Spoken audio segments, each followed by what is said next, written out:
بعض لوگوں کو بڑی غلطی لگتی ہے، وہ کہتے ہیں حضور کے بیٹوں کا نام شاید طیب بھی تھا اور طاہر بھی تھا۔ یہ طیب طاہر آپ کے بیٹوں کا نام نہیں تھا۔ بہت سارے لوگ بلکہ بڑے اچھے خاصے پڑھے لکھے لوگ جو ہیں وہ بھی حضور کے بیٹوں کے نام طیب طاہر لکھ دیتے ہیں، حالانکہ حضور صلی اللہ علیہ وسلم کے کسی بیٹے کا نام طیب اور طاہر نہیں تھا۔ آپ کا پہلا بیٹا القاسم تھا، دوسرا بیٹا عبداللہ تھا۔ عبداللہ کے لقب دو تھے، حضور اس کو طیب پکارتے تھے اور ماں اس کو طاہر پکارتی تھی۔ یہ آپ کا لقب تھا، نام عبداللہ تھا۔ اور ایک بیٹا حضور کا نام ابراہیم تھا، جو بی بی ماریا قبطیہ سے، جو مقوقس نے حضور کو ہدیہ بھیجا تھا، اس عورت سے پیدا ہوئی۔ اور قاسم جو ہے تقریباً وہ بھی 6-7 سال کی عمر میں فوت ہو گئے، عبداللہ بھی صغر سن میں فوت ہو گئے، اور ابراہیم جو ہیں وہ تو ابھی دودھ پینے کی عمر میں تھے کہ فوت ہو۔ اس لیے ایک صحیح حدیث مبارک میں ہے، حضور نے فرمایا ان لہ برزۃ فی الجنہ، میرے بیٹے کے لیے اللہ نے جنت میں بھی دایا کا انتظام کیا ہے، وہ جو دودھ پلاتی ہے۔ اور حضور نے یہ بھی فرمایا تھا کہ اگر میرے اوپر نبوت کا دروازہ بند نہ ہو جاتا تو شاید میرا بیٹا ابراہیم جو ہے یہ بھی اللہ کا نبی ہے۔ اتنی شان۔ اور آپ کی 4 بیٹیاں تھیں، سیدہ فاطمہ، سیدہ زینب، سیدہ رقیہ، سیدہ ام کلثوم رضوان اللہ تعالی علیہن اجمعین۔ یہ سب کے سب جو ہیں بی بی خدیجہ کی پتنی۔ اور اسی سے دشمنان اسلام، دشمنان دین کا یہ پراپگنڈا کہ حضور نے اتنی شادیاں کی اور حضور نے اتنی شادیاں کی اور حضور نے اتنی شادیاں کی، جیسے رشدی بدبخت نے لکھا، تسلیمہ نسرین نے لکھا، اور اسی قسم کے ملعونین جن کو اصل میں تو بغض ہے اسلام سے اور دین محمد مصطفیٰ صلی اللہ علیہ وسلم سے، اور پھر وہ الزام لگانے میں بہانوں کی تلاش میں ہوتے ہیں کہ کوئی ہمیں موقع مل جائے تو ان نے یہ ثابت کرنے کے لیے کہ دیکھو جی ہمارے نبی عیسیٰ علیہ السلام نے تو ایک بھی شادی نہیں کی اور حضور پاک نے تو 11 شادیاں فرمائیں، تو نعوذ باللہ آپ کو تو بس عورتوں کا ہی ہر وقت خیال تھا کہ جہاں گئے شادی کر لی، جہاں گئے شادی کر لی۔ تو یہ ایک الزام ہے جس کی کوئی حقیقت۔ آپ خود اندازہ فرمائیں کہ آپ کے بچے کی عمر اگر 25 سال ہو تو آپ اس کے لیے 40 سال کی بیوی نہیں ڈھونڈتے، اور خاص طور پہ آپ تو ڈاکٹر ہیں ماشاءاللہ، پڑھے لکھے لوگ ہیں، سمجھدار ہیں، آپ دیکھ لیں کہ سرزمین مکہ کی گرمی ہو تو 40 سال کی عمر کے بعد عورت میں رہتا کون سی جوانی رہتی؟ چلو ٹھنڈے علاقے کی عورتیں تو پھر بھی بیچاری کچھ لمبی زندگی گزار لیں گی صحت، لیکن سرزمین مکہ کی گرمی ہو اور یہاں پر کھجور کی غذا ہو تو 40 سال کے بعد عورت میں باقی کیا رہ جاتا ہے کہ نعوذ باللہ اس کے لیے محض شہوانی جذبے سے شادی کی جائے، پھر آدمی کنواری لڑکی سے شادی کرے۔ اور حضور نے تو جب تک بی بی خدیجہ زندہ رہی 25 سال تک اور کوئی شادی نہیں، یعنی حضور صلی اللہ علیہ وسلم کی عمر 25 سال، زوجہ کی عمر 40 سال، اور حضور پھر 50 سال کی عمر پہ پہنچ گئے اور آپ نے کوئی شادی نہیں کی۔ تو جو جوانی کا حصہ تھا حضور کا وہ تو سارا بی بی خدیجہ کے ساتھ گزر گیا۔ تو جس سے ثابت ہوا کہ حضور کی کوئی شادی جو تھی دراصل وہ اپنے منشے سے نہیں تھی، بلکہ یہاں بھی میرے اللہ کی نگرانی تھی اور اللہ کے فیصلے تھے۔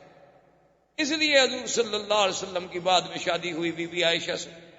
بعد میں شادی ہوئی بی بی صفیہ سے، بی بی ام سلمہ سے، وہ بھی بوڑھی عورت تھی، بی بی سودا سے، وہ بھی بوڑھی عورت تھی۔ بی بی صفیہ سے کیوں ہوئی کہ خیبر کے سردار کی بیٹی تھی، سب لوگوں نے کہا کہ حضور سردار کی بیٹی ہے، اچھا ہے کہ اگر آپ نے کسی اور کو دینا ہے باندی بنا کے تو بہتر ہے اپنی باندی بنا لیں تاکہ کچھ تو ان سرداروں کی عزت ہو جائے۔ تو حضور صلی اللہ علیہ وسلم نے اس بنا پہ شادی کی۔ اور پھر سب سے بڑی بات یہ ہے کہ جس نبی کے اٹھنے پہ سونے پہ بھی اللہ کا پہرا ہو، اس پیغمبر کی شادیاں منشاء خداوندی کے بغیر کبھی ہو سکتی؟ یہی وجہ تھی کہ جب سیدہ عائشہ صدیقہ رضی اللہ تعالی عنہا پہ تہمت لگی، منافقین نے تہمت لگا دی، تو حضور صلی اللہ علیہ وسلم نے بڑا لمبا واقعہ ہے، قرآن میں بھی موجود ہے، حضرت عمر سے پوچھا کہ عمر تمہاری کیا رائے ہے کہ بی بی عائشہ پہ تہمت لگا دی گئی ہے، میں اس کا کیا کروں؟ بی بی عائشہ کو چھوڑ دوں، طلاق دے دوں، کیا حل کروں؟ تو حضرت عمر نے کہا حضور پہلے تو یہ آپ کا داخلی معاملہ ہے، اس میں مجھے حق نہیں ہے دخل دینے کا، لیکن اگر آپ سے رائے لیتے ہیں تو مجھے بھی اجازت ہے کہ میں آپ سے 1-2 باتیں پوچھ لوں، آپ ناراض تو نہیں ہوں گے؟ حضور نے فرمایا کہ نہیں۔ تو حضرت عمر نے پوچھا کہ یا رسول اللہ بی بی عائشہ سے جو شادی ہے یہ آپ نے اپنے منشے سے کی ہے یا حکم خداوندی سے؟ حضور نے فرمایا کہ نہیں، اللہ کا حکم ہے، وہ تو جبریل اس کی تصویر لے کر بھی میرے پاس آئے تھے، یہ تو اللہ کا حکم ہے۔ تو اس نے کہا حضور ہمیں اپنے بیٹوں کے لیے اچھی لڑکی مل جاتی ہے، اللہ کو اپنے نبی کے لیے پاک لڑکی نہیں ملی، ایک غلط لڑکی ڈھونڈ لی اللہ نے آپ کے لیے، یہ تو پھر اللہ میں نقص ہوا، اور اللہ تو ہر نقص سے پاک ہے۔ اور اس کے بعد نے کہا حضور مجھے ایک دوسرا سوال بتا دیں، پھر آپ کی مرضی جو فیصلہ کریں، آپ کے بدن مبارک پر یہ اڑتی ہوئی مکھی جو ہے گندی ہے بیٹھتی ہے؟ حضور نے فرمایا کہ نہیں۔ نے کہا حضور آپ پر اللہ گندی مکھی تو نہیں بیٹھنے دیتے، آپ کے بستر پر ناپاک عورت کو بیٹھنے دیں گے؟ فسریان رسول اللہ، حضور کا چہرہ کھل۔ حضور نے فرمایا عمر تمہاری رائے بڑی عجیب ہے، اور گھر پہنچی اور اللہ کا قرآن نازل ہو گیا بی بی عائشہ کی صفائی میں۔ تو اس لیے میرے کہنے کا مقصد یہ تھا کہ اگر صرف سیرت رسول کے اس پہلو پہ آپ غور کریں کہ حضور کی شادیاں کیوں ہوئیں، کب ہوئیں، کیا عمر تھی، تو آپ حیران ہو جائیں گے کہ یہ بھی سیرت کا ایک عظیم پہلو ہے جس کو دشمنوں نے حضور پر اعتراض کا ذریعہ بنا دیا۔ اللہ تبارک و تعالی آپ کو مجھے حضور کی سیرت پہ چلنے کی توفیق دے۔ اللہم صلی علی سیدنا محمد وعلی آل سیدنا محمد۔ برادران اسلام، دروس سابقہ میں ہم نے سیرت پاک صلی اللہ علیہ وسلم، سیرت سیدنا محمد مصطفیٰ حبیب کبریا صلی اللہ علیہ وسلم کے کچھ پہلوؤں پہ بات کی تھی۔ حضور صلی اللہ علیہ وسلم کی ولادت مبارکہ کا ذکر، پھر حضور صلی اللہ علیہ وسلم کی رضاعت مبارکہ، پھر آپ کا مکہ مکرمہ میں واپس تشریف لے آنا، عبد المطلب کی کفالت کا زمانہ، اور اس کے بعد پھر حضور صلی اللہ علیہ وسلم کا عبد المطلب کی موت کے بعد اپنے چچا ابی طالب کی کفالت میں آنا، اور ابی طالب کی کفالت کے زمانے میں ہی حضور صلی اللہ علیہ وسلم کا پہلا سفر، اور اس کے بعد حضور صلی اللہ علیہ وسلم کا تجارتی امور کے لیے شام کا سفر، اور اس میں میسرہ غلام سیدہ خدیجہ رضی اللہ تعالی عنہا کا مشاہدہ احوال رسول پاک صلی اللہ علیہ وسلم، اور اس سے متاثر ہو کر سیدہ خدیجہ رضی اللہ تعالی عنہا نے حضور صلی اللہ علیہ وسلم کو خود دعوت نکاح پیش کی، اور حضور صلی اللہ علیہ وسلم نے اس دعوت کو قبول فرما لیا، اور آپ کا پہلا نکاح جو ہے وہ سیدہ خدیجہ رضی اللہ تعالی عنہا سے سر انجام پایا۔ یہاں تک ہم نے باتیں عرض کی تھی۔ اصل میں 2-4 روز سے مجھے تکلیف تھی، 1-2 دن حرم میں درس بھی 2 درس نہیں ہو سکے، لیکن آج ہمارے ایک بزرگ مدینہ منورہ سے تشریف لائے تھے، تو سیرت بھی مدینے والے کی اور مدینہ منورہ کا مہمان بھی ہو، تو یہ مناسب نہیں تھا کہ میں چھٹی کروں، ورنہ حقیقتاً مجھ میں اتنی ہمت نہیں تھی، اور نہ ہی مزید بولنے سے اور گلے پہ اثر، لیکن بہرحال جب اللہ کی رحمت ہوگی تو سب باتیں خود بخود ٹھیک ہو جائیں گی۔ تو سیدہ خدیجہ الکبریٰ رضی اللہ تعالی عنہا دنیا کائنات میں وہ سب سے خوش نصیب خاتون ہیں، وہ سب سے خوش قسمت خاتون ہیں کہ جن کے مقدر میں سرکار دو عالم صلی اللہ علیہ وسلم کی زوجیت کا شرف آیا اور سب سے پہلے آیا۔ اسی لیے روایات میں یہ بات موجود ہے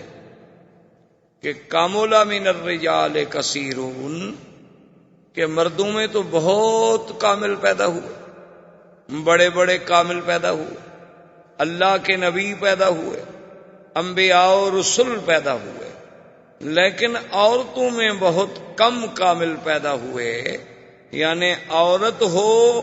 اور مقام کمال کو پہنچے وہ خوش نصیب بیویاں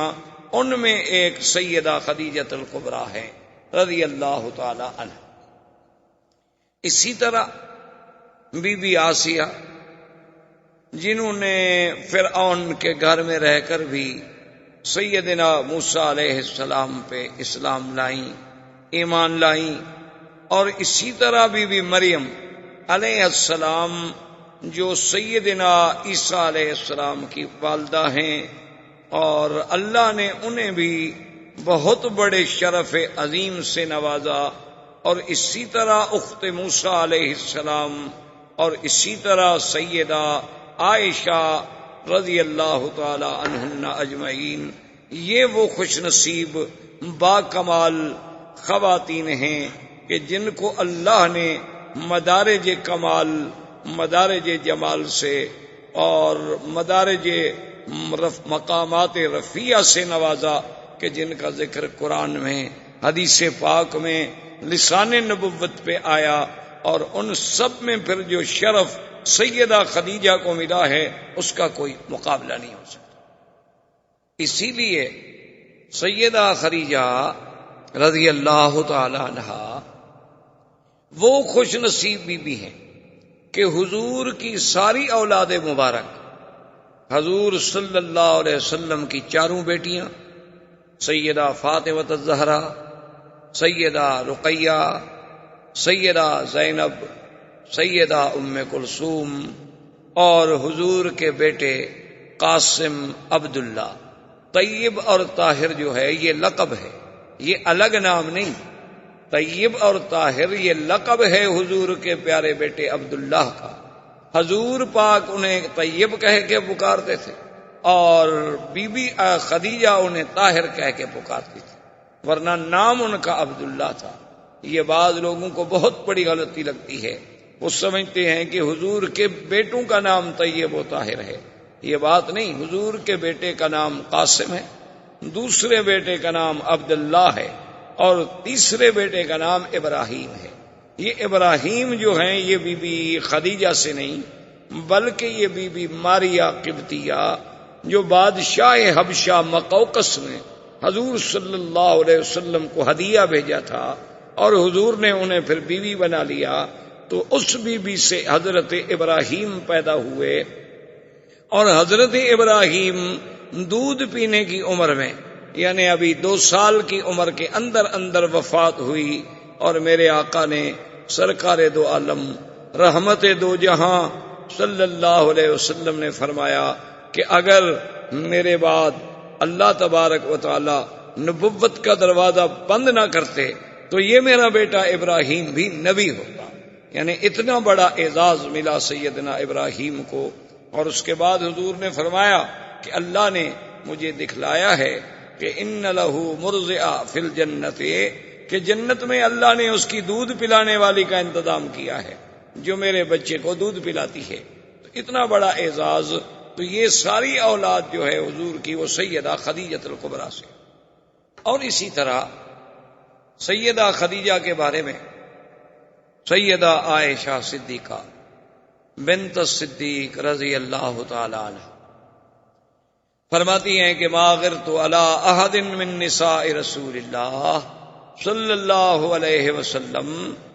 میں نے کسی عورت پہ اتنی غیرت کبھی نہیں کھائی جتنی بی بی خدیجہ پہ مجھے غیرت آتی تھی۔ تو ازواج مطہرات نے سوال کیا، انہوں نے کہا کہ یا امہات المؤمنین، آپ کو بی بی خدیجہ پہ غیرت کھانے کا کیا مطلب؟ حالانکہ بی بی خدیجہ تو آپ کی شادی سے بھی پہلے وفات فرما گئی، ان کی وفات تو مکہ مکرمہ میں ہو گئی، اور آپ کی شادی مدینہ منورہ میں ہوئی۔ تو جب آپ نے اس بی بی کا زمانہ ہی نہیں دیکھا، چلو بیویوں میں ہوتا ہے، یعنی 2 شوقنوں میں اس قسم کا جلن ہو جاتا ہے، یہ نیچر ہے، فطرتی بات ہے، لیکن آپ نے تو اس بی بی کا زمانہ ہی نہیں دیکھا، تو آپ کو کیا تکلیف ہو؟ تو بی بی عائشہ فرماتی ہیں لکثرت ذکر رسول اللہ صلی اللہ علیہ وسلم،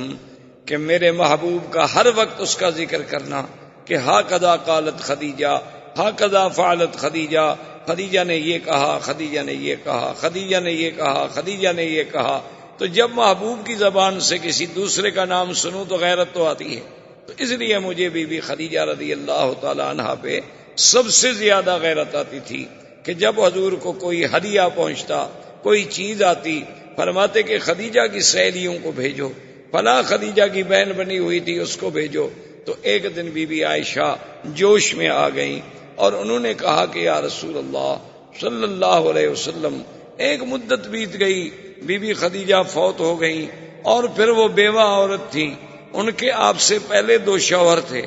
دونوں شوہروں سے اولاد تھی، تو ایک بوڑھی عورت کو آپ اتنا یاد کرتے ہیں ہر وقت۔ فرماتے ہیں کہ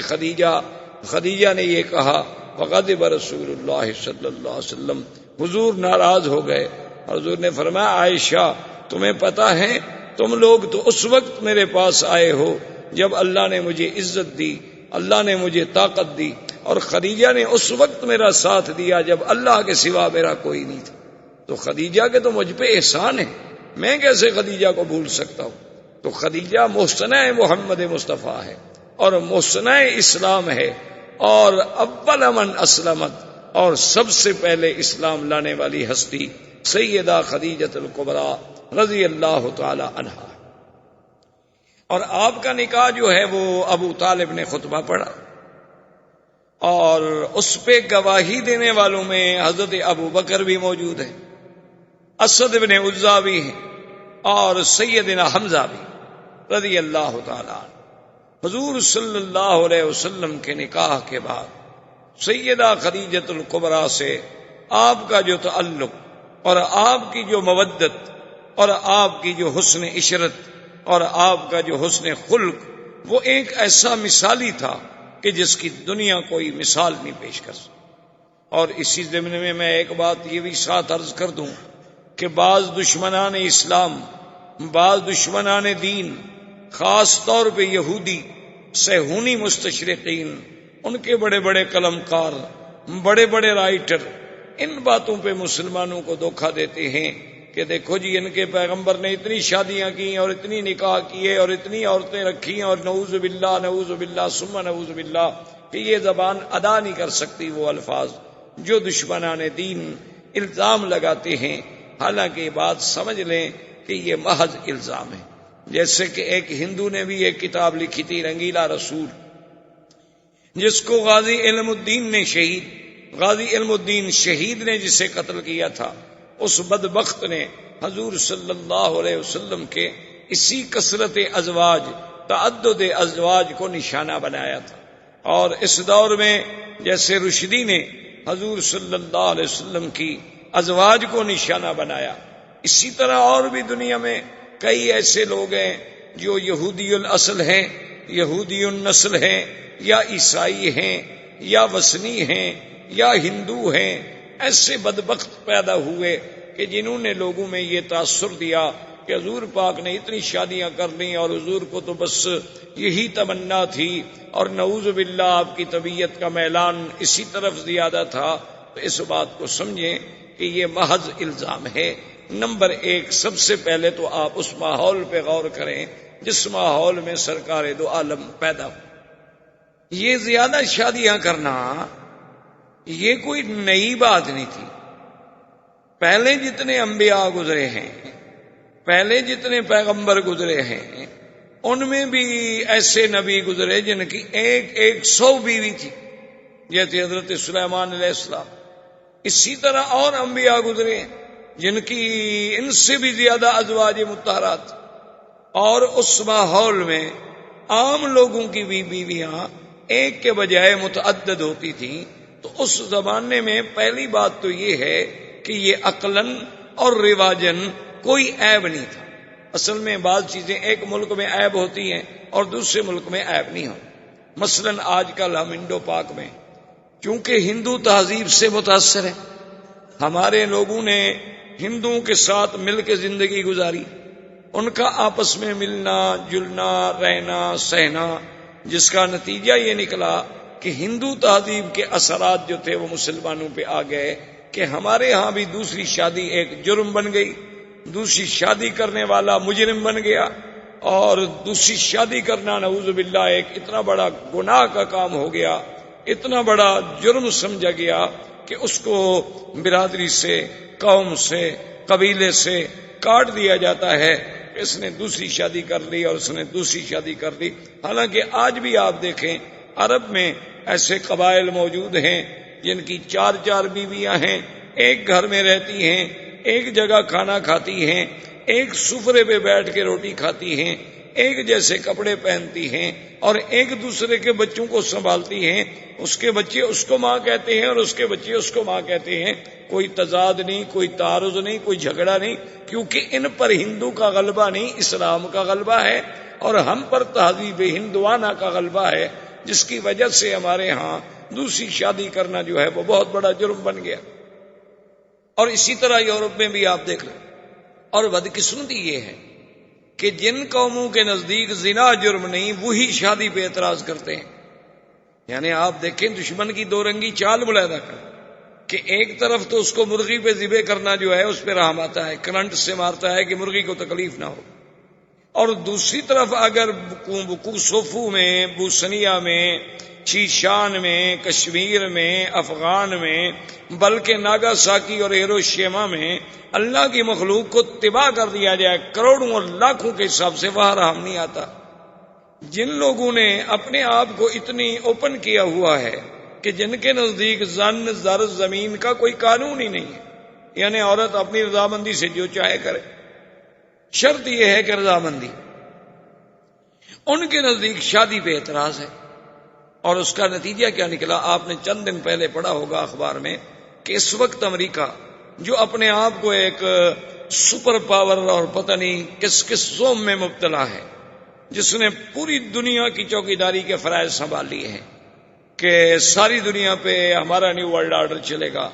ساری دنیا پہ فلاں آدمی کا جو ہے کھڑا کیوں ہوا، یہ آدمی بیٹھ کیوں گیا، اور یہ آدمی جو ہے سو کیوں گیا، یہ بھی ہم سے پوچھا جائے۔ جس کا یہ عالم ہے، وہاں 10 لاکھ لڑکیاں نکاح سے پہلے چھوٹی عمر میں حاملہ ہوتی، ہر سال 10 لاکھ، اور ہر سال 10 لاکھ حرامی بچہ پیدا ہو، 50 سال میں کتنے ہو جائیں گے آپ حساب کر لیں، پھر ان کا عدد دیکھ لیں ٹوٹل کہ کل آبادی کتنی ہے، اور ہر سال 10 لاکھ حرامی بچوں کا اس میں اضافہ ہوتا ہے۔ اس سے خود اندازہ کر لیں کہ وہ قوم جن کو اپنی نسل کا علم نہیں، اعتراض کرتے ہیں حضور صلی اللہ علیہ وسلم پر، یہ کتنی بڑی بدقسمتی۔ دوسری بات یاد رکھیں کہ حضور صلی اللہ علیہ وسلم نے 11 نکاح کیے۔ حضور صلی اللہ علیہ وسلم کی ازواج مطہرات 9 تھیں جس وقت میرے آقا اس دنیا سے تشریف لے گئے،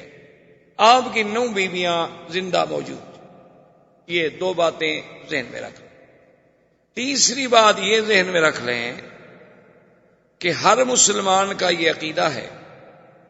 کہ حضور صلی اللہ علیہ وسلم کا کوئی کام، کوئی عمل،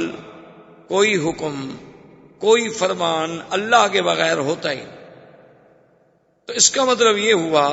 کہ حضور صلی اللہ علیہ وسلم کے نکاح، حضور صلی اللہ علیہ وسلم کی شادیاں، حضور صلی اللہ علیہ وسلم کی ازواج مطہرات، یہ بھی اللہ کے حکم سے نکاح سر انجام ہوئے۔ تو جب اللہ کا حکم ہو تو اللہ کا رسول اپنے حکم، خدا کے حکم کو کیسے توڑ سکتے ہیں؟ یہ بات ذہن میں رکھ لیں۔ اور اس کے ساتھ اب سیرت کا بھی ایک پہلو دیکھیں۔ سارے قرآن میں آپ نظر ڈالیں، پہلے تو نظام عالم یہ ہے، سنت اللہ یہ ہے کہ اللہ قرآن میں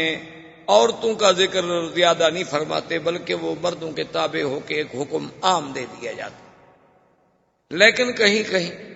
یہاں ذکر بھی آیا تو وہاں لفظ امرأہ استعمال کیا گیا۔ یاد رکھو، ایک لفظ ہے امرأہ، ایک لفظ ہے زوجہ۔ ان دونوں لفظوں میں جو فرق ہے وہ لغت کے ماہرین عرب سمجھتے ہیں کہ زوج، زوجہ، زوجہ جو ہے یعنی یہ ایک برابری کا لفظ ہے۔ زوج 2 عدد، جو دونوں چیزیں برابر ہیں اس کو کہتے ہیں زوج۔ تو زوجہ اور زوج یعنی گویا کہ یہ دونوں ایک ہی گاڑی کے 2 پہیے ہیں اور برابر ہیں۔ امرأہ میں وہ معنی نہیں ہوتا، اس میں آتا ہے مطلقاً عورت۔ امرأہ کا معنی ہوتا ہے مطلق عورت، زوجہ کا معنی ہوتا ہے کہ زوج کی برابری کرنے والی عورت. دونوں کو ذرا سمجھنے کی کوشش کریں. اچھا اب دیکھو، ایک آدمی اگر عرب میں مثلا دوسری شادی کر لے اور اس کے بچے سے پوچھو تو وہ بھی یہ عورت کیا ہے، وہ کہے گا امی، یہ میری ماں ہے. دوسری عورت کے بارے میں پوچھو کہ یہ کون ہے، وہ کہے گا امراۃ ابی، وہ کہے گا یہ میرے باپ کی بیوی ہے. حالانکہ بات تو ایک ہے کہ ہر باپ کی بیوی اس کے لیے کیا ہے، ماں ہے، لیکن وہ دونوں میں فرق کرتا ہے. وہاں تو کہے گا امی یا کہے گا زوجۃ ابی، اور یہ کون ہے، امراۃ ابی، یہ میرے باپ کی عورت ہے. کیونکہ جو لفظ زوجہ اور ماں کے اندر مقام تھا وہ لفظ امرا میں نہیں، تو وہ آخر دوسری عورت کو اپنی ماں کا مقام تو نہیں دے سکتا جو اس کی حقیقی ماں ہے. اس کا مرتبہ کیسے وہ دے سکتا ہے؟ ٹھیک ہے اس کے باپ نے شادی کر لی، وہ اس کی ماں بن گئی، لیکن حقیقی ماں کا مقابلہ تو نہیں کر سکتی. اب دیکھیں پورے قرآن میں اللہ تبارک و تعالی نے جہاں جہاں بھی نام لیا، فرمایا اذ قالت امراۃ عمران، عمران کی بیوی امرا. ضرب اللہ مثلا للذین کفروا امرأۃ نوح وامرأۃ لوط. اللہ نے مثال بیان کی حضرت لوط کی بیوی اور حضرت نوح کی بیوی، لیکن امرأۃ نوح، امرأۃ لوط. نوح بھی پیغمبر، لوط بھی پیغمبر، لیکن ان کی بیویوں کو قرآن کیا کہتا ہے، امرأۃ نوح امرأۃ لوط. ضرب اللہ مثلا للذین آمنوا امرأۃ فرعون اذ قالت رب ابن لی عندک بیتا فی الجنہ. اللہ نے مثال پیش کی کہ فرعون کی بیوی امرأۃ فرعون، حالانکہ بی بی آسیہ بڑی شان والی بیوی ہے، لیکن قرآن کیا کہتا ہے، امرأۃ. اچھا اسی طرح قرآن نے ایک مسئلہ بیان، وامرأۃ مؤمنۃ ان وہبت نفسها للنبی ان اراد النبی ان ينکحها خالصۃ لک من دون المؤمنین. اللہ نے فرمایا کہ اگر کوئی عورت، وہاں بھی امرأہ، تو سارے قرآن میں نظر ڈالیں، نوح کی بیوی کا نام، عورت کا نام آئے تو امرأۃ نوح، لوط کی بیوی کا نام آئے تو امرأۃ لوط، فرعون کی بیوی کا نام آئے تو امرأۃ فرعون، عمران کی بیوی کا نام آئے تو امرأۃ عمران. لیکن شان رسالت دیکھیں، شان محمد مصطفیٰ دیکھیں صلی اللہ علیہ وسلم، کہ اللہ نے میرے مدنی کی بیویوں کو عمران ہی کہا. فرمایا یا ایھا النبی قل لازواجک وبناتک ونساء المؤمنین. میرے مدنی صلی اللہ علیہ وسلم نبی پاک آپ، یا ایھا النبی قل لازواجک، ازواج زوج، کیوں حضور کے قریب لا رہے ہیں؟ حضور کی شان کی وجہ سے بیویوں کا شان بھی اونچا ہو گیا. جو چیز بھی میرے مدنی کے قریب آئی وہ بھی آسمانوں کو پہنچ گئی، اس کو بھی بلندی مل گئی، وہ بھی زوجہ کے یا نساء النبی. اللہ نے فرمایا میرے مدنی پاک کی بیویوں، لستن کاحد من النساء، یعنی آپ اندازہ فرمائیں کہ کیا خطاب ملا ہے زوج کا. تو یہ بھی سیرت کا ایک پہلو ہے کہ اللہ نے کسی نبی کی بیوی کو زوجۃ النبی نہیں کہا، صرف محمد الرسول اللہ صلی اللہ علیہ وآلہ آلہ واصحابہ وسلم کی بیویوں کو ازواج نبی کہا گیا. اب دوسری بات یہ یاد رکھیں کہ اگر کوئی دنیا میں آدمی محض خواہشات نفسانی کے لیے شادی کرے تو 25 سال کی عمر میں تو وہ کنواری لڑکی ڈھونڈتا ہے، کوشش کرتا ہے کہ مجھ سے کم عمر لڑکی ملے، یعنی میری عمر سے چھوٹی ملے. بلکہ آج کل آپ دیکھیں جن کے پاس یہاں بھی دولت ہے، پیسہ ہے، 70 سال بھی عمر ہو جائے وہ بھی چاہتے ہیں ہم چھوٹی لڑکی سے شادی کریں. کئی دفعہ ایسا ہوتا ہے کہ ایک آدمی کے ساتھ عورت ہوتی ہے تو آدمی یہ تصور کرتا ہے کہ شاید یہ اس کی بیٹی ہوگی، لیکن جب پوچھتا ہے تو وہ کہتے نہیں یہ تو میری بیوی ہے. تو یعنی آج کا بندہ بھی اگر وسائل ہیں تو وہ یہ چاہتا ہے کہ میری عمر 70 سال ہو تو بیوی مجھے 15 سال کی ملے، 20 سال کی ملے، 25 سال کی ملے، کیونکہ ہم پر خواہش نفس زیادہ غالب ہے. اور سرکار دو عالم محبوب رب العالمین، رحمت دو جہاں اور معصوم سیدنا محمد مصطفیٰ صلی اللہ علیہ وسلم، آپ دیکھیں کہ 25 سال عین شباب کا کمال ہے، اور پہلی شادی کس سے ہوتی ہے؟ سیدہ خدیجہ الکبریٰ، جن کی عمر 40 سال۔ چلو 1 منٹ کے لیے ہم دشمنوں کی بات مان لیں کہ جی وہ تو ایک ضرورت تھی اور امیر عورت تھی اور سردار قبیلے کی عورت تھی، حضور کو اپنے تحریک چلانے کے لیے سرمایہ کی ضرورت تھی تو حضور پاک نے ایک عورت سے شادی کر لی، چلو اس کے بعد تو حضور فوراً اس کا مال لینے کے بعد اور شادی کر لیتے، لیکن حضور پاک نے 25 سال سے لے کر 50 سال کی عمر مبارک تک اور کوئی شادی نہیں کی، یعنی 25 سال صرف حضور پاک کے گزرے تو سیدہ خدیجہ کے ساتھ، جو ایک بوڑھی عورت ہیں، 40 سال کی عمر رسیدہ ہیں، پہلے 2 مردوں کی بیوی رہ چکی ہیں، تو سمجھ آیا کہ حضور کا خواہشات نفسانی کا تو کوئی مسئلہ ہی نہیں تھا۔ اور پھر حضور صلی اللہ علیہ وسلم کا اپنے وجود مبارک پر اتنا اللہ نے انہیں کنٹرول عطا فرمایا تھا کہ بی بی عائشہ فرماتی ہیں کہ جب چاہو حضور کو دیکھو روزے رکھ رہے ہیں تو معلوم ہوتا تھا کہ افطار ہی نہیں کریں گے، اور افطار کر لیا تو معلوم ہوتا تھا روزے بھی نہیں رکھیں گے، اور کبھی دن میں بھی روزہ، رات میں بھی روزہ، دن میں بھی روزہ، رات میں بھی روزہ۔ اچھا، اور بیویوں پہ نظر ڈالیں، بی بی ام سلمہ پہ نظر ڈالیں، بی بی سودا پہ نظر ڈالیں، جن کے بڑھاپے کا یہ عالم تھا کہ انہوں نے کہا کہ یا رسول اللہ ہمیں تو اب کوئی خواہش ہی نہیں ہے، لہذا ہمارا دن جو ہے وہ بی بی عائشہ کو دے دیا جائے، یعنی وہ بھی بوڑھی عورت ہے۔ اچھا، اصل وجہ کیا تھی شادیوں کی؟ اس میں اللہ کی حکمت تھی۔ بی بی زینب سے کیوں شادی ہوئی؟ تاکہ جاہلیت کی رسم ٹوٹے۔ جاہلیت میں ایک رسم تھی کہ جس کو کہہ دیتے تھے کہ یہ میرا بیٹا ہے، زبانی بیٹا بنا لیتے، تو اس بیٹے کی بیوی کو بھی وہ حقیقی بیٹے کی بیوی کے برابر سمجھتے تھے کہ اس سے بھی نکاح حرام ہے، کیوں یہ بیٹا جو ہم نے کہہ دیا؟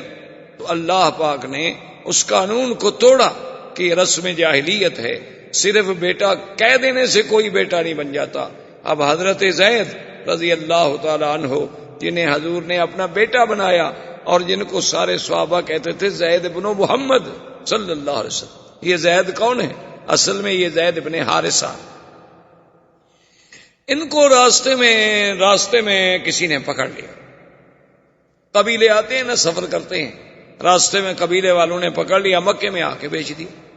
کہ یہ غلام ہے، حالانکہ وہ بیچارے غلام نہیں تھے۔ بک گئے جب تو پھر بی بی خدیجہ نے خریدا، تو اب یہ غلام بن گئے بی بی خدیجہ کے۔ تو جب سرکار دو عالم صلی اللہ علیہ وسلم کی شادی ہوئی تو بی بی خدیجہ نے زید کو دیا حضور کے حوالے کہ آپ آج کے بعد میرے غلام نہیں ہوں گے بلکہ غلام ہوں گے محمد مصطفیٰ کے، اور آپ نے حضور صلی اللہ علیہ وسلم کی خدمت کرنی ہے۔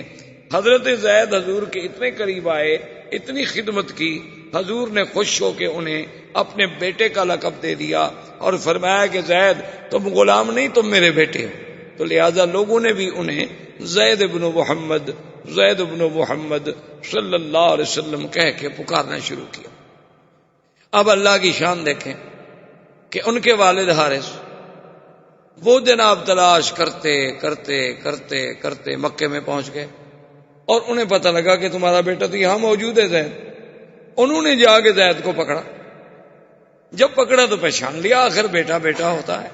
انہوں نے کہا کہ بیٹا میں تو مدت ہو گئی تمہیں ڈھونڈتے ڈھونڈتے، باپ ہے، اولاد تو بڑا ایک سب سے بڑی کمزوری ہے انسان، یعنی اللہ تبارک و تعالی رحمت فرمائے انما اموالکم و اولادکم فتنہ، اولاد اور مال جو ہے سب سے بڑی آزمائش ہے۔ تو بڑی محبت کے ساتھ ملے اور نے کہا کہ اچھا ہوا تم مجھے مل گئے اور تم مہربانی کرو میرے ساتھ چلو، اور وہ حضور کی خدمت میں حارث، انہوں نے آگے عرض کیا کہ یا محمد صلی اللہ علیہ وسلم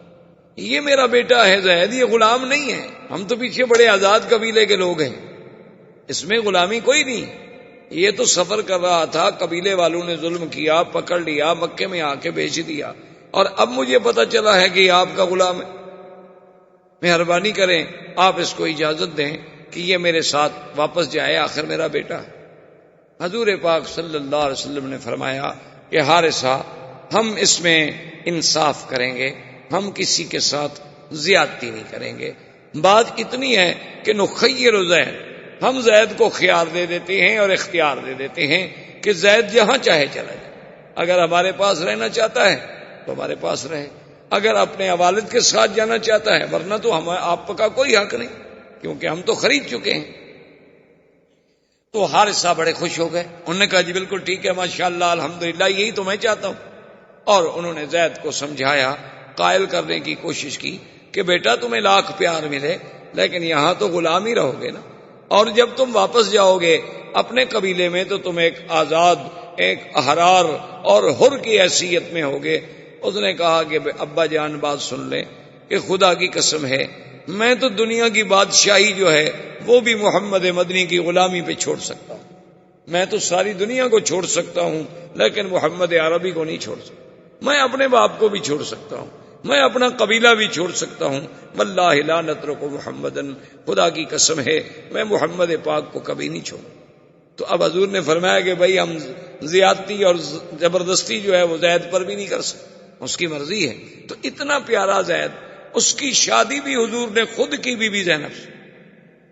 اور بڑا لمبا واقعہ ہے، بہرحال وہ شادی نہ نبھ سکی، طلاق ہو گئی۔ اللہ تبارک و تعالی نے یہ چاہا کہ اب حضور کی شادی بی زینب سے ہو تاکہ یہ رسم جاہلیت ختم ہو جائے کہ بھئی زبانی بیٹا ہوتا ہے اور حقیقی بیٹا ہوتا ہے۔ یہ کیا بات ہے کسی کو کوئی کہہ دے کہ میرا بیٹا ہے تو بس بیٹا ہو جائے گا وہ۔ اور پھر شادی کا انجام بھی دیکھیں اور کمال بھی دیکھیں۔ حضور نے پیغام بھیجا بی بی زینب کو اپنے نکاح کے لیے، ویسے بھی حضور کی پھوپھی کی بیٹی تھی اور زید کی طلاق کی وجہ سے وہ دل شکستہ بھی تھی۔ حضور نے جب پیغام بھیجا، اس زمانے کی بیویوں کی بھی شان نرالی، تو بی بی نے جواب یہ بھیجا، اس نے کہا کہ بات یہ ہے کہ حضور پاک سے تو اعلیٰ، افضل، اجمل، اکمل دنیا میں کوئی اللہ کی مخلوق میں پیدا ہوا ہی نہیں اور نہ ہوگا، لیکن میں شادی نہیں کر سکتی، استخیر ربی، میں اپنے اللہ سے جب تک مشورہ نہ کر لوں میں جواب نہیں دے سکتی ہاں میں یا نہ میں استخارہ کروں گی، اور استخارے کا معنی یہ ہوتا ہے کہ ہم اللہ سے پوچھ رہے ہیں کہ اللہ میاں یہ کام کریں یا نہ کریں، تو استخارے میں جو بات ہوگی میں پھر جواب۔ آدمی واپس آ گیا، اس نے آ کے یہ جواب دیا، اللہ نے قرآن نازل کیا۔ بی بی زینب کہتی ہیں کہ ما لبث الا قلیلا، تھوڑا سا وقت گزرا تھا کہ میں حیران ہوئی کہ حضور میرے گھر میں آئے اور بغیر پوچھے اندر تشریف لے آئے، اجازت بھی نہیں لی، اذن بھی نہیں مانگا۔ تو میں حیران ہو گئی کہ اللہ کا نبی کسی کے گھر میں آئے اور بغیر اذن، بغیر اجازت کے اندر تشریف لے آئے، یہ کیا ہو گیا؟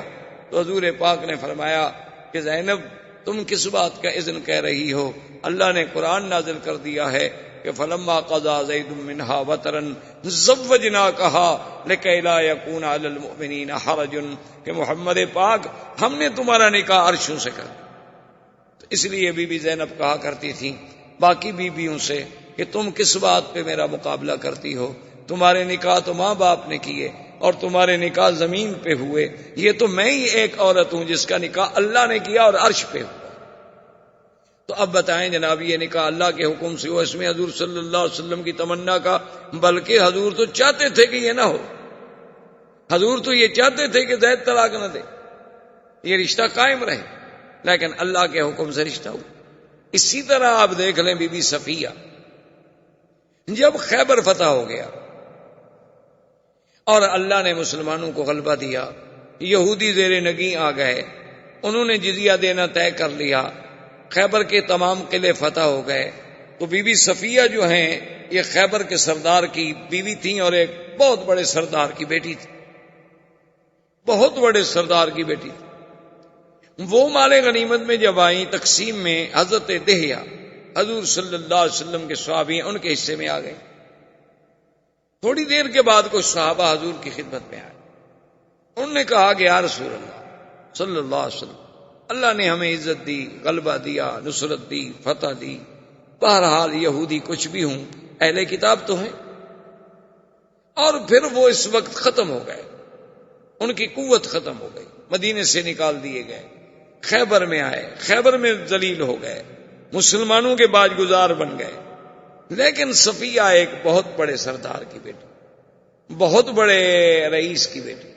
اور ایک بہت بڑے سردار کی بیوی. اگر آپ اس سے خود شادی فرما لیتے تو کم از کم ان کی شان رہ جاتی، ان کی دلجوئی ہو جاتی، اور یہی بات جو ہے شاید ان کے اسلام میں آنے کا ذریعہ بن جاتی. حضور صلی اللہ علیہ وسلم نے فرمایا کہ ہاں بات تو ٹھیک ہے، لیکن وہ تو دہیا کے حصے میں آ گئی، میں تو اپنے صحابی سے کچھ کہنے کے لیے تیار نہیں ہوں. جس کے مقدر میں نصیب میں تھی باندھی اسی کو مل گئی. صحابہ نے حضرت دہیا سے پوچھا تو نے کہا واللہ. اب دیکھیں سارا سلسلہ قدرت کی طرف سے. انہوں نے کہا واللہ، انہوں نے کہا خدا کی قسم ہے میں نے تو اس وقت تک بی بی صفیہ کو دیکھا ہی نہیں، باوجود اس کے وہ میرے حصے میں آ گئی، لیکن میں نے تو نظر ہی نہیں پڑی. اگر حضور چاہتے ہیں تو میرا تو اپنا جسم و جان قربان ہے، چاہے جائے کہ ایک جاریہ، ایک غلام لڑکی جو مجھے ملی ہے میں حضور کے لیے قربان نہ کر سکوں، یہ کوئی بات ہے. تو بہرحال حضور صلی اللہ علیہ وسلم نے اس وجہ سے شادی کی. اب اس بات کو دیکھیں کہ جب شادی ہو گئی تو بی بی صفیہ کے چہرے پر ایک نشان. تو سرکار دو عالم رحمت للعالمین حبیب کبریا حضرت محمد مصطفیٰ صلی اللہ علیہ وسلم، آپ نے ایک دن پوچھا کہ صفیہ ما ھذا، یہ کیا نشان؟ اس نے کہا حضور نہ پوچھیں تو اچھا ہے. حضور نے فرمایا اب تو میں نے پوچھ لیا. انہوں نے کہا حضور پھر آپ کو شاید میرا جواب ناگوار گزرے. آپ نے فرمایا وہ بھی نہیں، جو بات ہے بتا دو.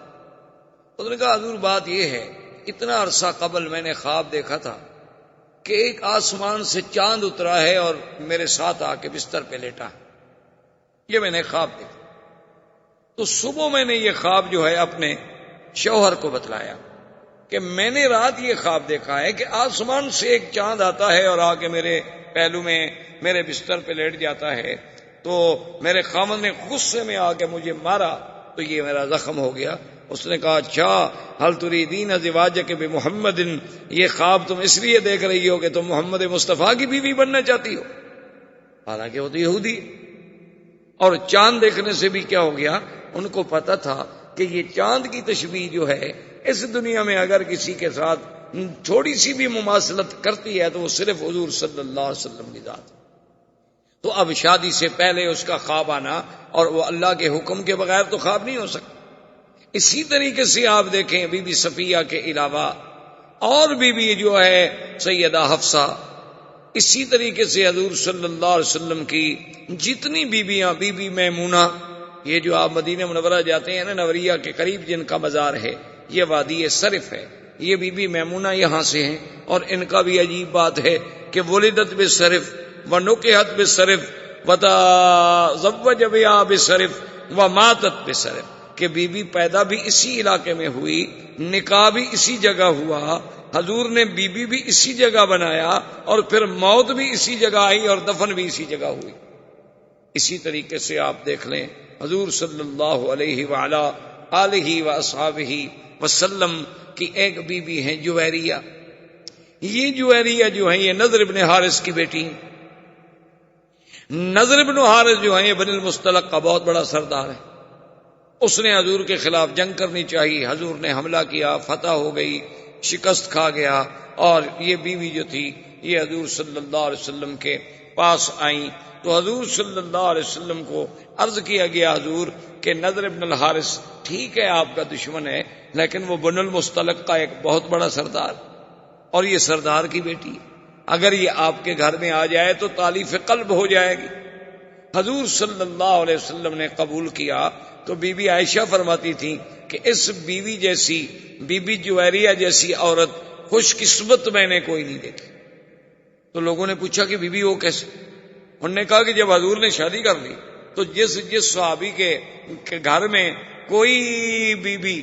باندی بن کے، کنیز بن کے ملی تھی اسی خاندان سے، فَآتَقُوهُمْ فَأُوتِقَتْ مِئَةُ امْرَأَةٍ، انہوں نے کہا، سب نے کہا بھی آزاد کر دو، اب تو ان کا حضور سے رشتہ ہو گیا. حضور کے رشتہ داروں کو ہم گھر میں غلام بنا کے کیسے رکھیں، کنیز بنا کے کیسے رکھیں؟ تو اس بیوی کی وجہ سے 100 لڑکی کو آزادی ملی. تو اس جیسی خوش قسمت بیوی کیسے ہو سکتی؟ بی بی ام حبیبہ ابو سفیان کی بیٹی،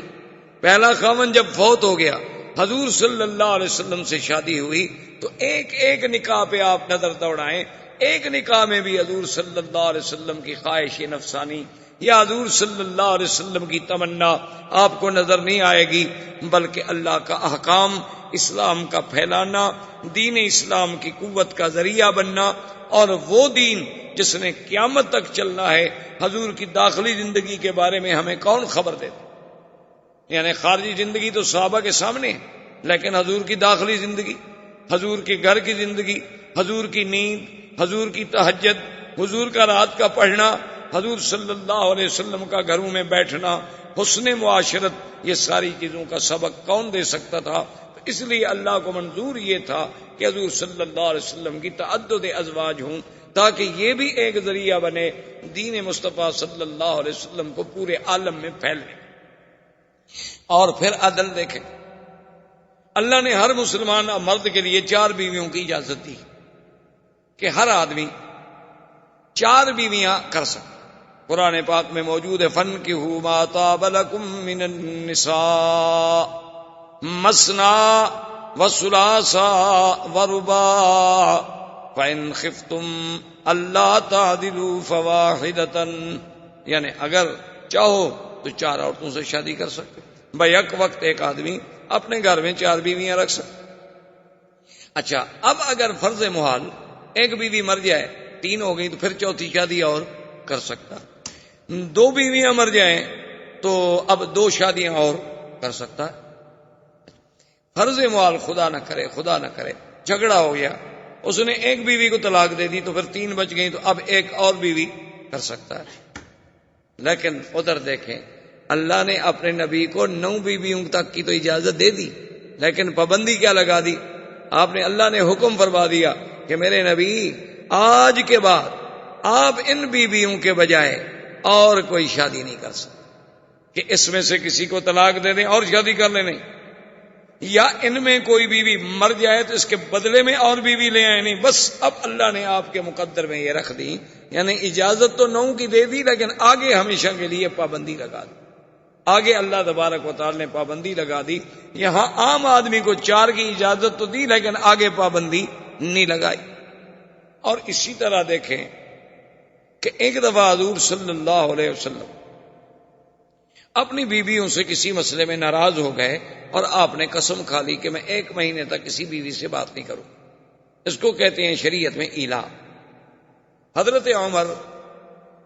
رضی اللہ تعالی عنہ کو جب پتہ چلا کہ حضور نے اپنی بیویوں کو طلاق دے دی تو حضرت عمر تشریف لائے اور بی بی حفصہ سے بے حد ناراض ہو، اور انہوں نے کہا کہ دیکھو تم لوگ حضور کو ہر وقت تنگ کرتی ہو، خرچہ چاہیے، اور حضور خرچہ دیتے ہیں تو تم صدقہ و خیرات کر دیتی ہو، اور حضور صلی اللہ علیہ وسلم کو پریشان کرتی ہو ہر وقت، تو یہ بات جو ہے باعث خطرہ ہے، اور ہو سکتا ہے کہ حضور نے اگر طلاق دے دی تو اللہ تو قادر ہے حضور کے لیے اور بیویوں کا انتظام کرنے، اللہ کو کیا مشکل ہے۔ اب آپ قرآن کے الفاظ پہ غور کریں، عَصَىٰ رَبُّهُ إِن طَلَّقَكُنَّ أَن يُبْدِلَهُ أَزْوَاجًا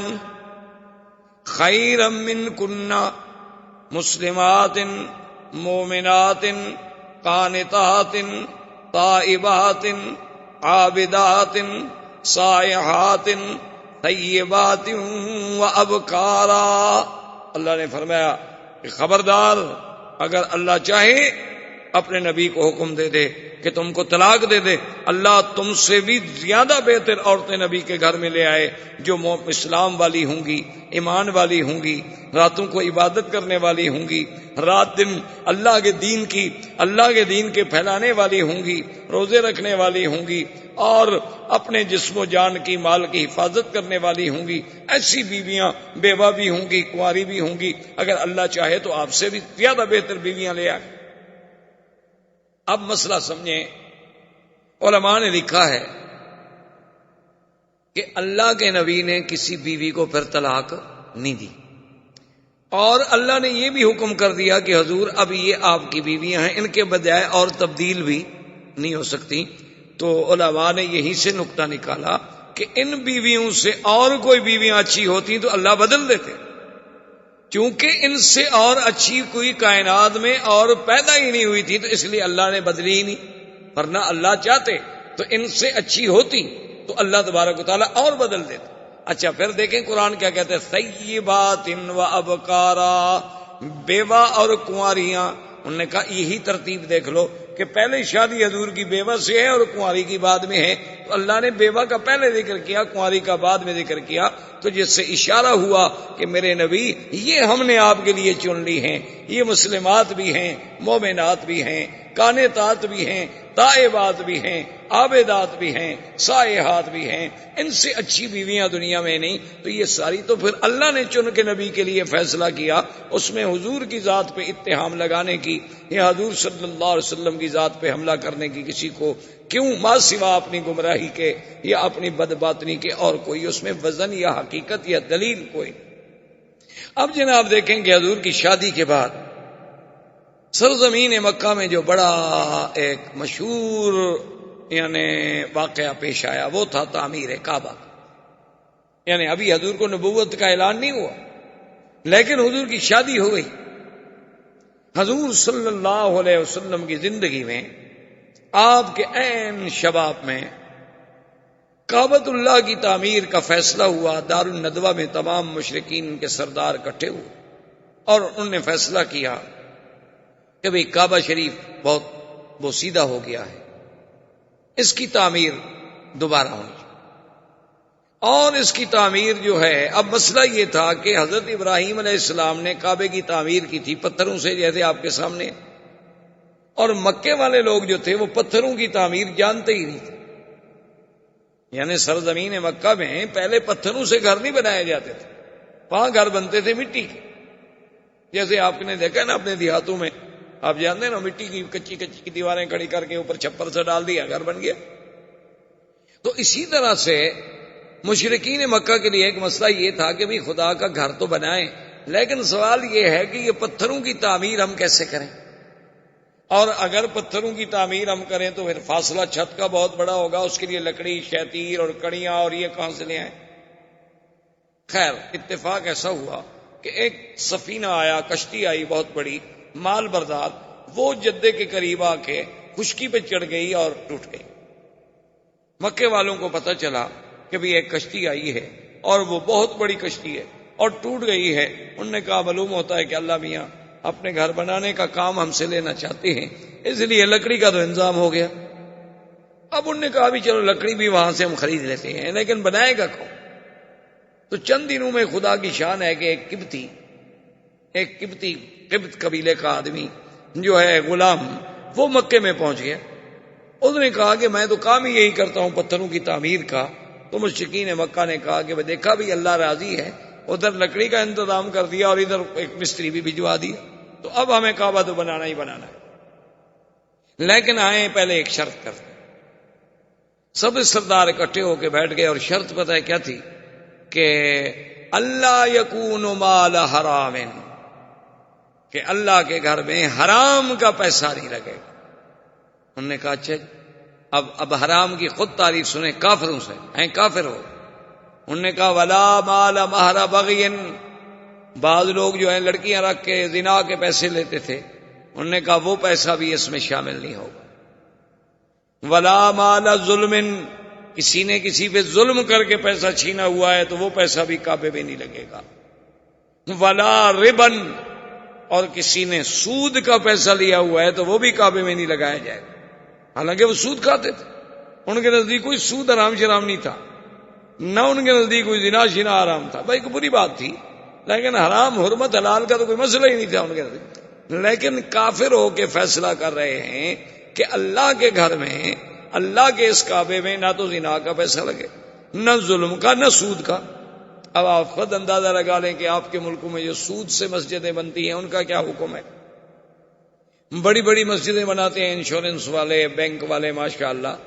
حالانکہ ایک مسئلہ یاد رکھیں، جو مسجد حرام کے پیسوں سے بنائی جائے اس میں نماز نہیں ہوتی. جو مسجد زمین کسی سے ظلمن چھین کے بنائی جائے اس سے نماز نہیں ہوتی. جو مسجد گورنمنٹ کی زمین پڑی ہوئی ہے ان کی اجازت کے بغیر بنائی جائے وہاں بھی نماز نہیں ہوتی. نماز کے لیے تو پاک جگہ کی ضرورت ہے، کہ وہ جگہ پاک ہو، وہ دیواریں پاک ہوں، اس میں پیسہ پاک ہو، پڑھنے والے پاک ہوں. تو اب یہ کافر ہیں، مشورہ کر رہے ہیں، مشورہ ہو گیا، اب اس کے لیے پیسے اکٹھے کیے تو پیسے تھوڑے ہو گئے، کیوں حلال کے پیسے اکٹھے کرنا تو بہت تھوڑا ہے نا جی۔ تو انہوں نے جب کہا کہ بھئی اب یہ پیسے تو اس سے تو عمارت نہیں بنتی، انہوں نے کہا اچھا ایسا کرتے ہیں کعبہ شریف کو تھوڑا چھوٹا کر دیا،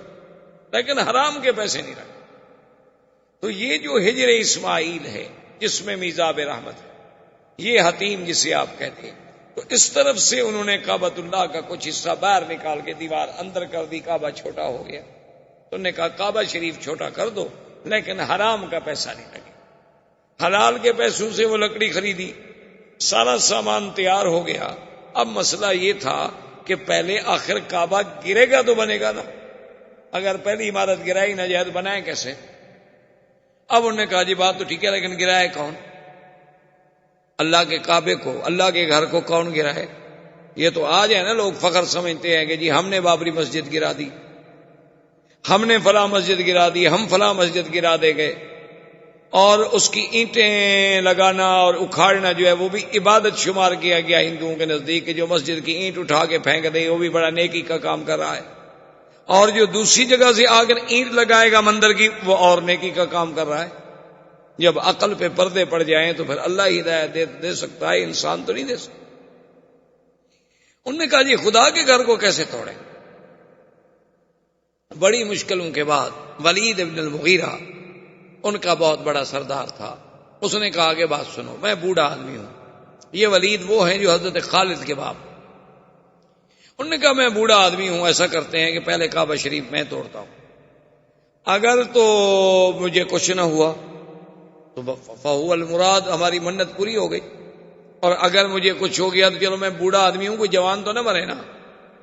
اب جناب جب کعبہ توڑنے کے لیے آئے، آخر دیوار کے اوپر چڑھیں گے تو توڑیں گے، اندر دیکھا تو ایک بہت بڑا اژدہا، ایک بہت بڑا سانپ بیٹھا ہوا ہے۔ اب جناب بھاگے پیچھے، انہوں نے کہا بھی اندر تو سانپ بیٹھا ہوا، اگر ہم نے پتھر وتھر گرا بھی دیے وہ تو اندر بیٹھا ہوا ہے نا، اس کا کیا کریں گے؟ اور وہ اتنا بڑا ہے کہ اس کو ہم مار بھی نہیں سکتے۔ انہوں نے کہا کہ اب اس کا علاج یہ ہے کہ سب مل کے رات اللہ سے دعا مانگ کہ اللہ میاں تو ہماری نیتوں کو تو جانتا ہے، ہمارا مقصد تو تیرے گھر کی تعمیر ہے، کوئی توہین تو ہے نہیں، ہم اس لیے تو نہیں توڑ رہے کہ تیرے گھر کو مٹا دیں، ہم تو اس لیے توڑ رہے ہیں کہ یہاں نیا بنائے۔ تو کہتے ہیں کہ صبح جب ہوئی سارے قریش سرزمین کعبہ پہ موجود تھے کہ اجیاد کی جانب سے ایک بہت بڑا پرندہ آیا اور اس نے اس سانپ کو اپنے چونچ میں پکڑا اور اٹھا کے سب کے سامنے لے گیا۔ تو انہوں نے کہا بھی معلوم ہوتا ہے اللہ راضی ہو گیا، سانپ بھی چلا گیا۔ پھر بھی انہوں نے کہا کہ نہیں بھائی یہ ٹھیک ہے، سانپ تو چلا گیا لیکن بہرحال ولید ہی توڑے۔ تو ولید کو دال لے کے کعبے کی دیوار پہ چڑھا، 2-3 پتھر توڑ دیے۔ انہوں نے کہا اب تو آؤ، کچھ نہیں ہوا۔ انہوں نے کہا کہ نہیں، ابھی رات گزرنے دو، ہم پہلے ہاتھیوں کے بادشاہ کا حشر دیکھ چکے ہیں، وہ بھی کعبہ توڑنے آیا تھا، ہم تو اتنی غلطی نہیں کرتے۔ اب 24 گھنٹے گزر گئے، اس نے کہا بھی اب تو میں ٹھیک ہوں، اب تو کچھ نہیں ہوا۔ انہوں نے کہا نہیں، پہلے تم اپنے بچوں سے کہو کہ وہ تمہارے ساتھ کھڑے ہو کے توڑے۔ تو ولید اپنے بچوں کو لے کے چڑھا اور دیوار پہ پتھر توڑے، پھر سارے قریش ملے، وہ دیواریں توڑی گئیں، اس کے بعد کعبہ بنایا گیا۔ تو اس کعبے کی تعمیر میں سرکار دو عالم صلی اللہ علیہ وسلم بھی شریک، یعنی حضور پاک صلی اللہ علیہ وسلم بھی اس کعبہ بنانے میں شریک تھے۔ اب جب حجر اسود کا وقت آیا، اب سب قوم لڑنے مرنے پہ آ گئے۔ حضور پاک کی ذات تھی جنہوں نے چادر بچھائی اور کہا قریشیوں سے کہ مت لڑو، تم ہر آدمی کونے پکڑ لے اور اٹھا کے لے چلو۔ جب کعبہ کے قریب آئے، حضور نے فرمایا تمہارا کام ختم ہو گیا، اب کعبۃ اللہ میں یہ پتھر جو ہے میں اپنے ہاتھ سے لگاؤں گا۔ تو حضور صلی اللہ علیہ وسلم نے اس حجر اسود کو اپنے ہاتھ سے کعبۃ اللہ میں رکھا۔ یہ اتفاق کی بات ہے کہ بعد میں کرامتا نے یہ یعنی حجر اسود جو ہے، کرامتا ایک بہت بڑا بے دین فرقہ گزرا ہے، انہوں نے ایک دفعہ اپنا کعبہ بنایا تھا بحرین میں، اور وہ اپنے کعبے کے لیے یہاں سے حجر اسود توڑ کے لے گئے۔ بعض تاریخوں میں ہے کہ 20 سال اور بعض تاریخوں میں ہے کہ 70 سال کا عرصہ جو ہے یہ پھر کرامتا کے پاس رہا۔ اچھا، اور خدا کی شان دیکھو کہ جیسے آج یعنی 1419 میں 14 صدی کے بعد، کیونکہ میں 20ویں صدی کا ذرا قائل کم ہوں، ویسے آج کل تو بڑا پراپگنڈا ہوتا ہے نا، 20ویں صدی میں داخل ہو رہے ہیں، 20ویں صدی میں داخل ہو رہے ہیں، پتہ نہیں یعنی مسلمان ہو کے کافر بن رہے ہیں، کیا کر رہے ہیں؟ ہمیں سمجھ نہیں آئی آج تک کہ 20ویں صدی کہاں سے آ گئی۔ وہ بھائی 20ویں صدی تو عیسائیوں کی ہے، اس کا مسلمانوں سے کیا تعلق؟ یہ 1999 1998 یہ کیا ہے؟ یہ تو سن میلاد ہے، اس کا تعلق تو عیسائیوں سے ہے، مسلمانوں کے ساتھ کیا تعلق ہے 20ویں صدی کا؟ لیکن افسوس ہے ہر مسلمان اخباریں پڑھیں جناب 20ویں صدی میں ہم داخل ہو رہے ہیں، اور 20ویں صدی میں ہم یوں داخل ہوں گے، اور 20ویں صدی میں ہم یوں داخل ہوں گے۔ خدا کے بندے کون سا پہاڑ مار رہے ہو؟ 20ویں صدی میں تم داخل ہو رہے ہو، پتہ نہیں اللہ پہلے مار دے، تم کیسے داخل ہو رہے ہو؟ اتنی بڑی جہالت کی باتیں کرتے ہیں، یہ نہیں سوچتے کہ دشمن کا پراپگنڈا ہے کہ اسلام کی ہجری تاریخ ہمارے دماغوں سے نکل جائے، اتنا پراپگنڈا کر دیا جائے کہ اسلام کی عظمت کا جو نشان ہے تاریخ ہجرت وہ ہمارے دماغوں سے صرف ہو جائے۔ کبھی آپ نے سوچا ہے، آپ کہتے ہیں جی کہ یعنی اچھے خاصے پڑھے لکھے دوستوں میں بھی کبھی ہمارا درس ہو کہتے ہیں جی منڈے شام، وہ بھی منڈے تو یہ مون ڈے کو کہتے ہیں، چاند دیوتا، سنڈے سورج دیوتا، یہ تو کافروں کے نام ہے۔ آپ نے پتہ نہیں کہاں سے یاد کیے ہوئے، یہ سب کافروں کے نام ہے، ویڈنسڈے، سنڈے، منڈے، ٹیوزڈے، یہ سارے جو ہیں یہ کافروں کے نام ہیں، جو سورج کے پجاری اور تاروں کے پجاری ان کے نام، ان کا اسلام سے کیا تعلق؟ اسلام سیدھی بات کرتا ہے احد اثنین ثلاثہ اربعہ، بس 1 2 3 4، یا وہ نام لیتا ہے جس کا نام قرآن نے لیا ہے، اذا نودی للصلاۃ من یوم الجمعۃ فاسعوا الی ذکر اللہ وذروا البیع۔ تو بہرحال اور سبت کا نام لیتا ہے تو قرآن نے نام لیا۔ اب جناب بہرحال کہنے کا مقصد یہ تھا کہ یہ شرف جو ہے یہ بھی سرکار دو عالم صلی اللہ علیہ وسلم کو نصیب ہوا کہ انہوں نے حجر اسود جو ہے، اب دیکھیں نا یہ اللہ کی قدرت ہے، سمجھ نہیں آتی، یعنی سیرت کے کس کس پہلو کو آپ دیکھیں۔ حجر اسود، اچھا زمزم پہ نظر ڈالیں، سیدنا اسماعیل کے پاؤں لگے، جبریل نے پر مارا، لیکن حضور نے جب زمزم پیا تو اپنا لعاب مبارک زمزم میں ڈال کے پھر وہ کنویں میں ڈال دیا، تاکہ قیامت تک امت کو ایک نبی کے پاؤں، ایک نبی نوری نبی حضرت جبریل کا پر اور محمد مدنی صلی اللہ علیہ وسلم کے لعاب کی برکت نصیب ہوتی ہے۔ اسی طرح حجر اسود کو دیکھیں کہ اترا آدم کے ساتھ، رکھا ابراہیم نے، پھر جوڑا محمد الرسول اللہ نے صلی اللہ علیہ وعلا آلہ واصحابہ وسلم تسلیما کثیرا کثیرا نے۔ زندگی باقی تو بات باقی۔ والسلام علیکم۔ الحمدللہ رب العالمین، والصلاة والسلام علی اشرف الانبیاء وسید المرسلین سیدنا محمد وعلی آلہ واصحابہ اجمعین۔ برادران اسلام، الحمدللہ دروس سابقہ میں جو سیرت رسول پاک صلی اللہ علیہ وسلم کے ضمن میں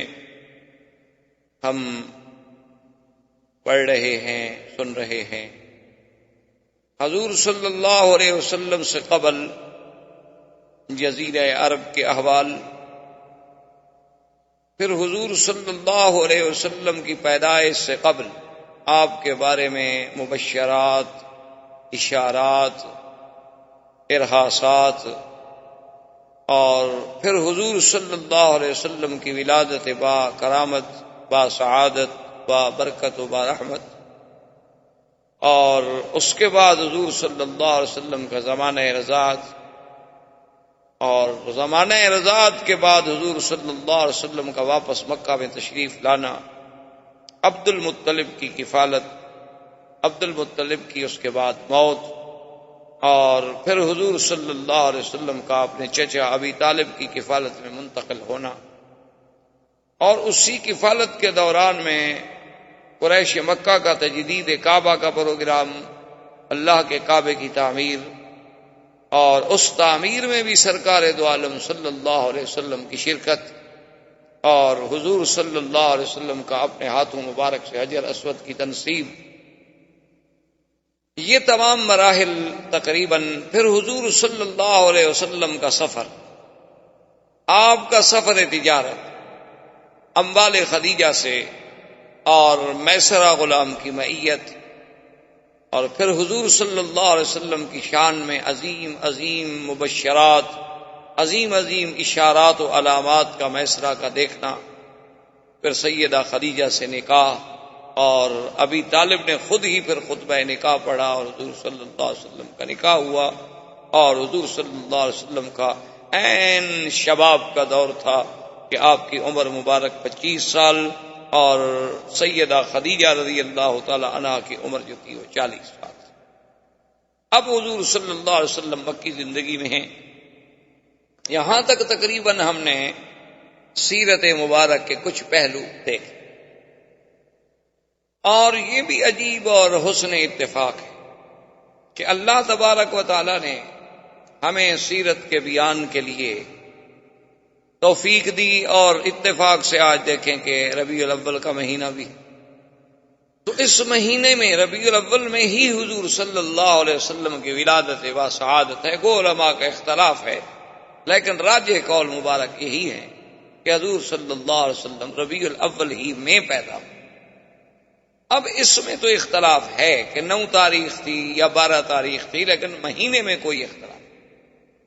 تو یہ بھی اللہ کی طرف سے اس نے اتفاق ہوتا ہے کہ ہم سیرت کے دروس میں یعنی ہم نے ابتدا کی، اور اللہ پاک نے ہمیں وہ بابرکت مہینہ بھی نصیب فرما دیا جس میں حضور صلی اللہ علیہ وسلم کی ولادت باسعادت۔ اب حضور صلی اللہ علیہ وسلم کا زمانہ جو کہ نبوت کے قریب آ رہا ہے، ایک ہے نبوت کا فیصلہ، یاد رکھیں وہ تو اللہ پاک اس وقت فرما چکے تھے، ابھی آدم علیہ السلام پیدا بھی نہیں ہوئے تھے۔ ایک ہے نبوت کے وقت بعثت کہ آپ کو نبوت کب ملی، کس دور میں ملی، تو وہ اب جوں جوں حضور صلی اللہ علیہ وسلم کی جوانی،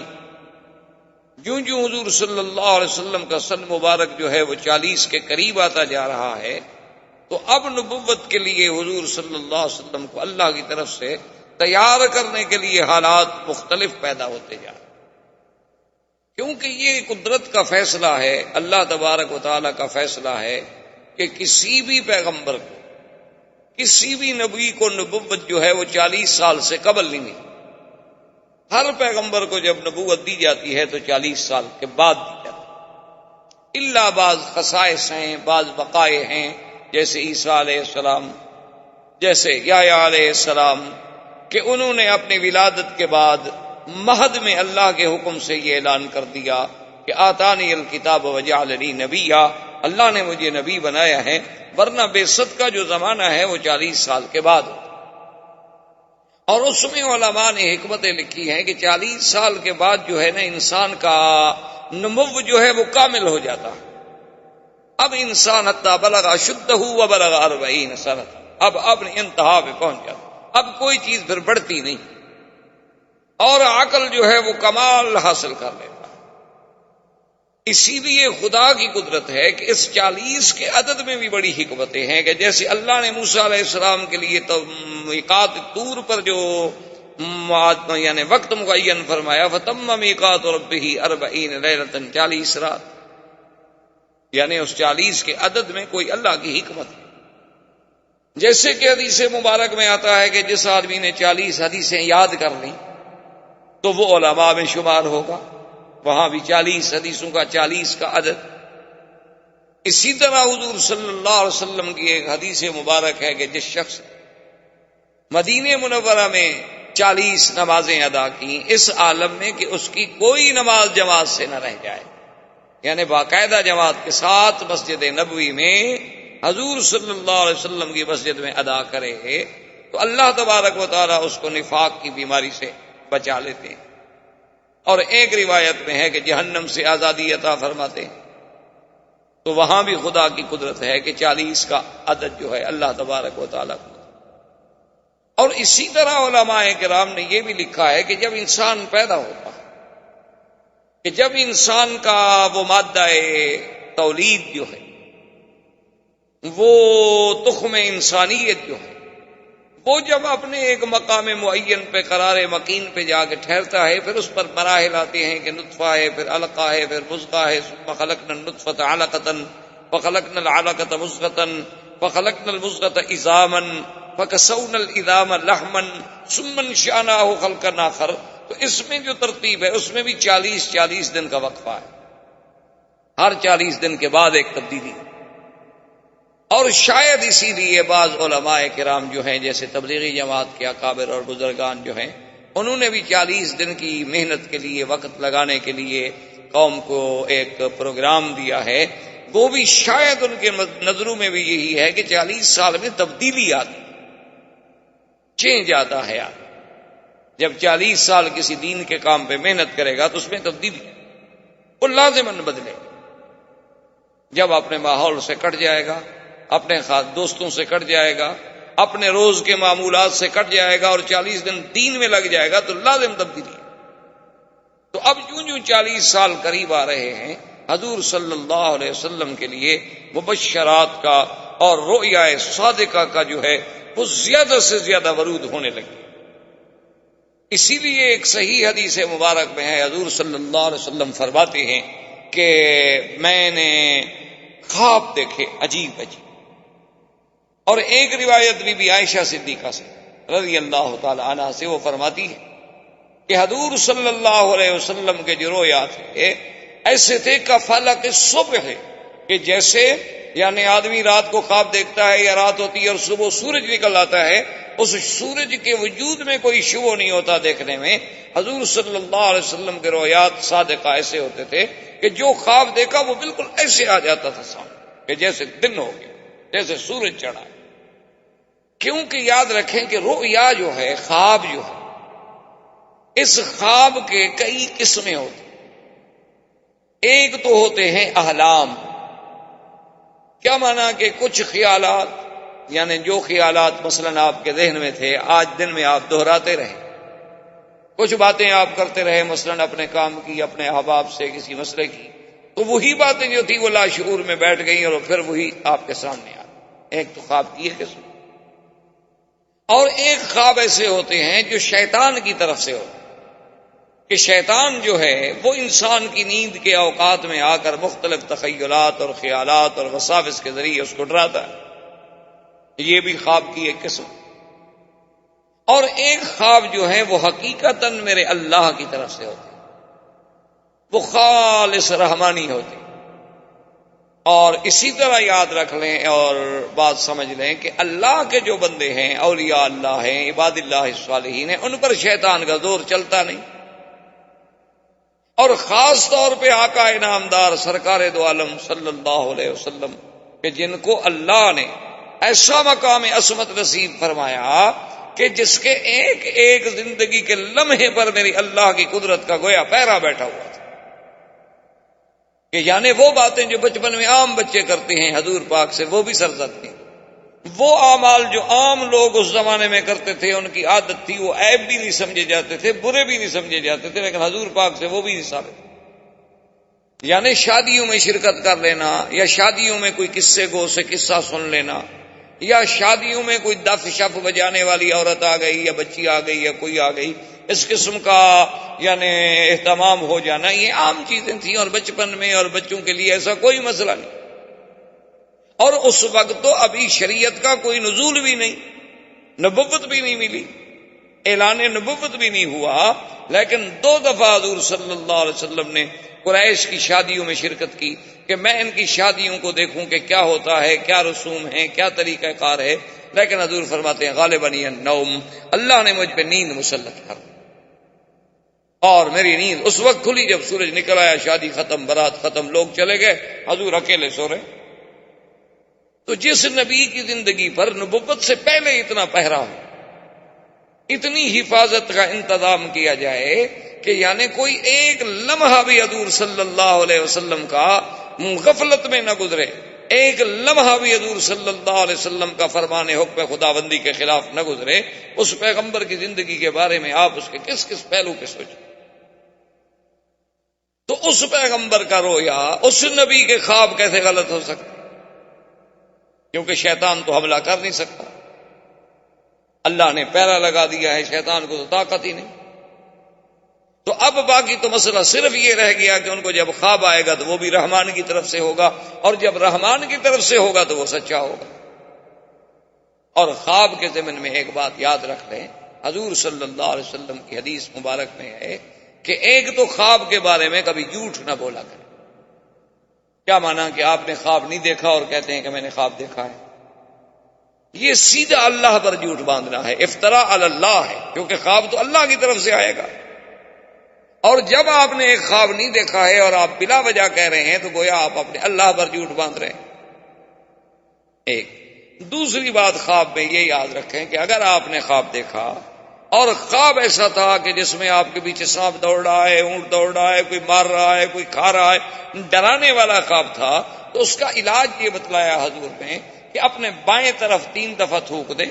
اور لا حول ولا قوت الا باللہ العلی العظیم اعوذ باللہ من الشیطان الرجیم پڑھ کے کروٹ بدل کے سو جائیں، اور پھر اس خواب کو کسی بندے پر ذکر نہ کریں، نہ بھائی پر، نہ بیٹے پر، نہ باپ پر، نہ اپنے پر، نہ پرائے پر، فرمایا کسی کو نہ بتلائیں، لا تضرہ ابدا، کبھی آپ کو نقصان نہیں۔ 2 باتیں۔ اور تیسری بات خواب میں یاد رکھیں کہ اگر آپ نے خواب دیکھا ہے اور آپ کی نظروں میں وہ خواب بہت اچھا ہے، یا خواب ایسا ہے جس کی حقیقت آپ کو سمجھ نہیں آ رہی، تو اس کے لیے بھی حکم ہے کہ لا یذکر الا علی حبیب او لبیب، اپنے کسی دوست کو ذکر کرے اور اس دوست کو ذکر کرے جو صاحب عقل ہو اور صاحب علم ہو، کسی غلط آدمی کو ذکر نہ کرے، کیونکہ الرؤیا علی رجل طائر ما لم يعبر، حضور نے فرمایا کہ رؤیا جو ہے یہ ایسے ہے جیسے پرندے کے پاؤں پہ کوئی دانہ رکھا ہو، پر یوں کرے گا تو دانہ گر جائے گا۔ جب تعبیر والا تعبیر غلط دے گا تو کبھی کبھی اسی طرح واقع ہو جاتا ہے جیسے اس نے تعبیر کی۔ تو جب آپ کسی لبیب پر، کسی عالم پر اپنے خواب کا ذکر کریں گے تو وہ اس کی اچھی تعبیر پیش کرے گا، یا پھر آپ کو کسی اور عالم کے پاس بھیجے گا کہ بھئی میں حل نہیں کر سکتا، فلاں آدمی کے پاس چلے۔ تو خواب کے بارے میں بڑے بڑے احکام ہیں، لیکن اللہ کے نبی کا خواب ایسے ہوتا ہے جیسے اللہ کی وحی ہوتی ہے، یعنی جیسے وحی میں شک نہیں، اللہ کے نبی کے خواب میں بھی کچھ شک، کیونکہ نبی معصوم، شیطان کا حملہ ہو نہیں سکتا۔ جب بھی نبی کا خواب ہوگا تو رحمانی ہوگا، اور جب رحمانی خواب ہوگا تو وہ سچا ہوگا۔ اسی لیے تو بی بی عائشہ فرماتی ہیں کہ حضور کے ایسے خواب ہوتے تھے کہ فلک صبح ایسے معلوم ہوتا تھا کہ جیسے صبح سامنے، یعنی ایسی حقیقت۔ اور اسی لیے حضور پاک نے ارشاد فرمایا ہے، یہ خواب کی بہت بڑی اہمیت ہے۔ ایک حدیث مبارک میں یہ بھی آتا ہے کہ لم یبقى من النبوۃ الا المبشرات الرؤیا الصالحہ یراها المؤمن او یرا له او کما قال النبی صلی اللہ علیہ وسلم۔ حضور نے فرمایا کہ اب نبوت تو ختم ہو گئی، اللہ نے مجھے خاتم النبیین بنا کے بھیجا، نبوت کا دروازہ بند، رسالت کا دروازہ بند، اب کچھ نہیں بچا۔ ہاں مبشرات ہیں، خواب ہیں کہ کبھی ایک عبد مومن صالح اللہ کا بندہ خود خواب دیکھتا ہے، یا اس کے لیے کوئی اور آدمی خواب دیکھتا ہے کہ بھئی میں نے آپ کے لیے یہ خواب دیکھا ہے بہت اچھا۔ کبھی آدمی اپنے لیے خود دیکھتا ہے اور کبھی اس کے لیے کوئی اور اللہ والا بندہ دیکھتا ہے۔ اور آپ نے فرمایا کہ یہ رؤیا جو ہے جز 46 جزءا من النبوت، کہ تقریباً یہ 46واں حصہ ہے نبوت کے حصے میں سے، یعنی 46واں حصہ ہے نبوت کے حصے میں سے۔ اور بدقسمتی سے اسی حدیث کو سامنے رکھ کر مرزا قادیانی نے اپنی نبوت کے لیے بھی ایک راستہ نکالنے کی کوشش کی۔ اس نے کہا کہ جب نبوت کی ایک جز تو باقی ہے، پھر نبوت بند تو نہ ہوئی، چلو 46 نہیں ہی صحیح، کیوں؟ دشمن تو انتظار میں ہوتا، مخالف جو ہے وہ انتظار میں ہوتا، باطل فرقے جو ہیں اسی انتظار میں بیٹھے ہوتے ہیں کہ اب مسلمانوں کے قرآن سے، حدیث سے کوئی ایک لفظ تو ہمیں ملے نا۔